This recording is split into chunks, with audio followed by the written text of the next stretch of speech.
ইমাম বেচারা অসহায়, তিনি হক কথা বলেছেন, ডিক্লারেশন হয়ে গেছে, চাকরি নাই। কেন? মর্মে তার অনেক পয়সা। উপস্থিত কমিটি, সেক্রেটারি, ক্যাশিয়ার, উপদেষ্টা মন্ডলী বলছেন ইমামেরটা রাইট, তোমারটা ভুল।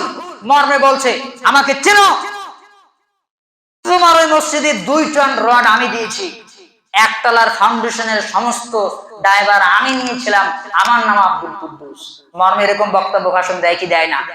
আফারাআইতাল্লাযীনা কাফারু বিআয়াতিনা ওয়া ক্বালা লাউতায়ান্না মালাউ ওয়া ওয়ালাদা।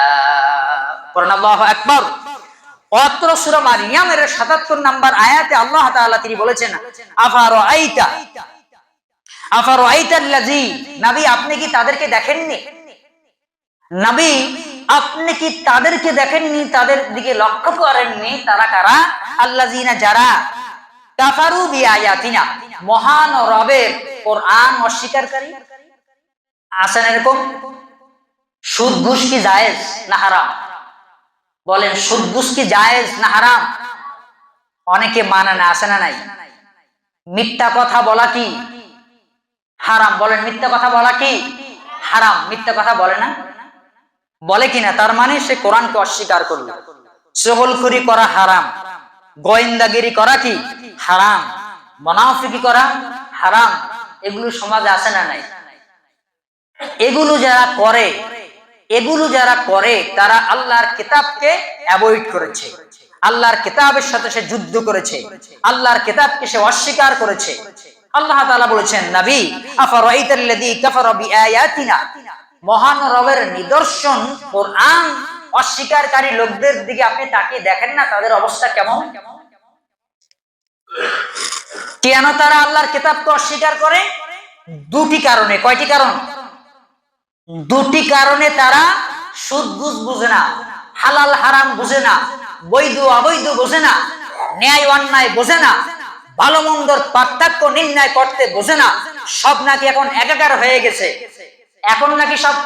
হয়ে গেছে, মাথায় এখন টয়লেটের টাঙ্কি হয়ে গেছে, মাথায় নাকি এখন আর কিছু ঢোকে না।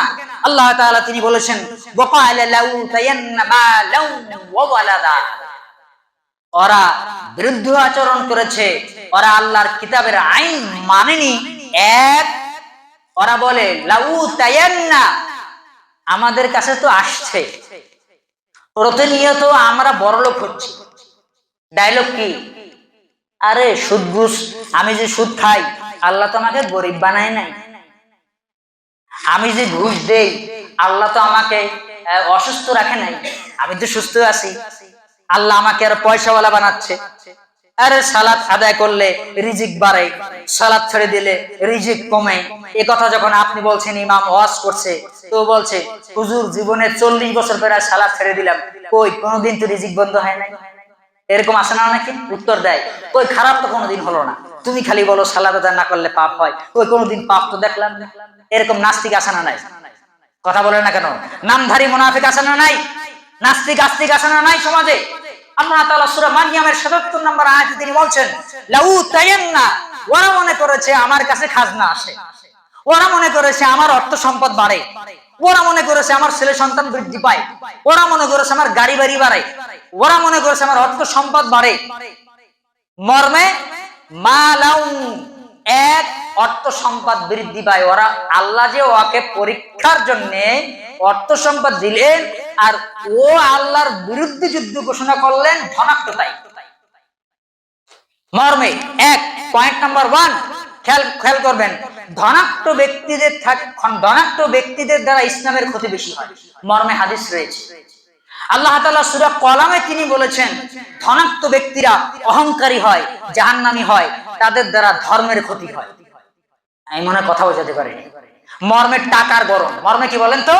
টাকার গরম। মর্মে আল্লাহ সূরা মারইয়ামের ৭৭ নম্বর আয়াতে তিনি বলেছেন মালান, তাদের অর্থ সম্পদ বাড়ে, তাই তারা বিআয়াতিনা, তারা অস্বীকার করে মহান রবের আয়াত। 2 ওয়ালাদা, তুমি আমাকে চিনো, আমার ছেলে এফসিপিএস ডাক্তার, আমার ছেলে এমবিবিএস ডাক্তার। মর্মে আল্লাহ বলেছেন ওয়ালাদা, ওর ছেলে সন্তানের গরম দেখায়। বলুন তো ছেলে সন্তান কে দিয়েছে? বলেন ছেলে সন্তান কে দিয়েছে? মর্মেও বলে আমাকে তুমি চেনো, আমার ছেলে একজন জজ, আমার মেয়ে ব্যারিস্টার, আমার দুটি ছেলে 5 গ্রামের বড় নেতা, পঞ্চায়েতের প্রধান নেতা, এরকম বলে কি বলে না? মর্মে আমাকে চেনো তুমি। এক কি আছে? অর্থের দাপট। বলেন এক কি আছে? আল্লাহর কালামের অস্বীকার করার দুটি কারণের 1 নাম্বার কারণ হলো তাদের অর্থ সম্পদ বেড়ে গেছে। আর মর্মে সে মনে করে লাউ তাইয়েন না, আমার কাছে তো আসে বন্ধ হয় না।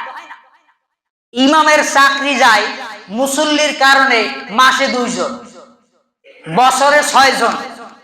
অপরাধ কয় অমুকের টাকা পয়সা বেশি আছে, ওর কারণে একটা ইমামও টেকে না। কি সুন্দর, ভালো লাগে শুনতে না? হ্যাঁ, শুনতে কি ভালো লাগে? মোটেই ভালো লাগে না। আপনার তাকদীর নষ্ট হয়ে গেছে, আপনার কারণে হক্কানি আলেমের চাকরি যায়, আপনার কারণে এলাকার মোড়লের দায়িত্ব বাতিল হয়, আপনার কারণে মসজিদের সভাপতি, সেক্রেটারি, কমিটি মসজিদে থাকতে পারে না।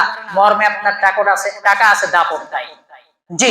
2, অর্থ সম্পদের বড়াই দেখায়, ছেলে সন্তানের বড়াই দেখায়। যেন আমার 10টা ছেলে আছে, 10টা লাঠি আছে, 3টা মেয়ে আছে, মেয়ের জামাই ধনাত্ম পরিবারের, আমাকে কে রুখবে?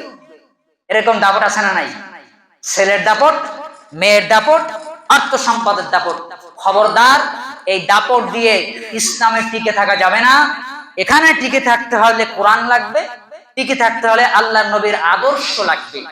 মহান আল্লাহ সুবহানাহু ওয়া তাআলার বিধান দ্বারা এবং নবী করিম সাল্লাল্লাহু আলাইহি ওয়াসাল্লামের আদর্শ দ্বারা আমরা সকলে আদর্শবান হব। বলেন ইনশাআল্লাহ। সমস্ত